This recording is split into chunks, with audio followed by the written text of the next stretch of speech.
ಇದನ್ನು ನೀರಿನಿಂದ ಕಲಿಯಿರಿ. ಜೋರಾಗಿ ಹೊಳೆಯನ್ನು ಸ್ಪ್ಲಾಶ್ ಮಾಡುತ್ತದೆ, ಆದರೆ ಸಾಗರಗಳ ಆಳವು ಶಾಂತವಾಗಿರುತ್ತದೆ.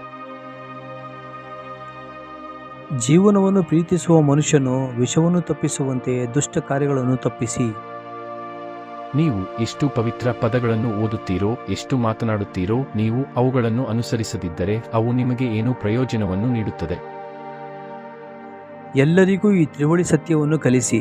ಉದಾರ ಹೃದಯ, ರೀತಿಯ ಮಾತು ಮತ್ತು ಸೇವೆ ಮತ್ತು ಸಹಾನುಭೂತಿಯ ಜೀವನವು ಮಾನವೀಯತೆಯನ್ನು ನವೀಕರಿಸುವ ವಿಷಯಗಳು. ಪ್ರತಿಯೊಬ್ಬ ಮನುಷ್ಯನು ತನ್ನದೇ ಆದ ಆರೋಗ್ಯ ಅಥವಾ ಕಾಯಿಲೆಯ ಲೇಖಕ.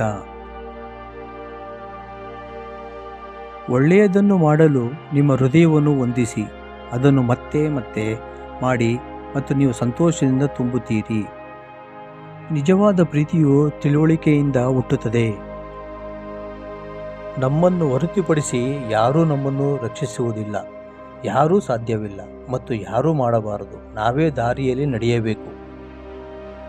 ಆರೋಗ್ಯವು ಶ್ರೇಷ್ಠ ಕೊಡುಗೆಯಾಗಿದೆ. ತೃಪ್ತಿಯು ದೊಡ್ಡ ಸಂಪತ್ತು.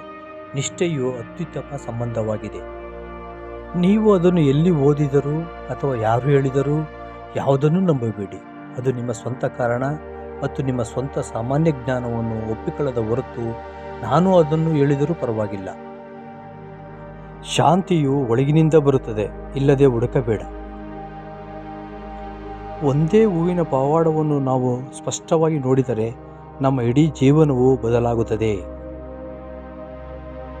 1000 ಯುದ್ಧಗಳನ್ನು ಗೆಲ್ಲುವುದಕ್ಕಿಂತ ನಿಮ್ಮನ್ನು ಗೆಲ್ಲುವುದು ಉತ್ತಮ. ಆಗ ಗೆಲುವು ನಿಮ್ಮದೇ, ಅದನ್ನು ನಿಮ್ಮಿಂದ ತೆಗೆದುಕೊಳ್ಳಲಾಗುವುದಿಲ್ಲ. 3 ವಿಷಯಗಳನ್ನು ದೀರ್ಘಕಾಲ ಮರೆಮಾಡಲು ಸಾಧ್ಯವಿಲ್ಲ: ಚಂದ್ರ, ಸೂರ್ಯ ಮತ್ತು ಸತ್ಯ. ಕೋಪವನ್ನು ಹಿಡಿದಿಟ್ಟುಕೊಳ್ಳುವುದು ಬಿಸಿ ಕಲ್ಲಿದ್ದಲನ್ನು ಇನ್ನೊಬ್ಬರ ಮೇಲೆ ಎಸೆಯುವ ಉದ್ದೇಶದಿಂದ ಹಿಡಿದಂತೆ. ನೀನು ಸುಟ್ಟು ಹೋಗುವವನು. ಜೀವನದಲ್ಲಿ ನಿಮ್ಮ ಉದ್ದೇಶವು ನಿಮ್ಮ ಉದ್ದೇಶವನ್ನು ಕಂಡುಕೊಳ್ಳುವುದು ಮತ್ತು ಅದಕ್ಕೆ ನಿಮ್ಮ ಸಂಪೂರ್ಣ ಹೃದಯ ಮತ್ತು ಆತ್ಮವನ್ನು ನೀಡುವುದು.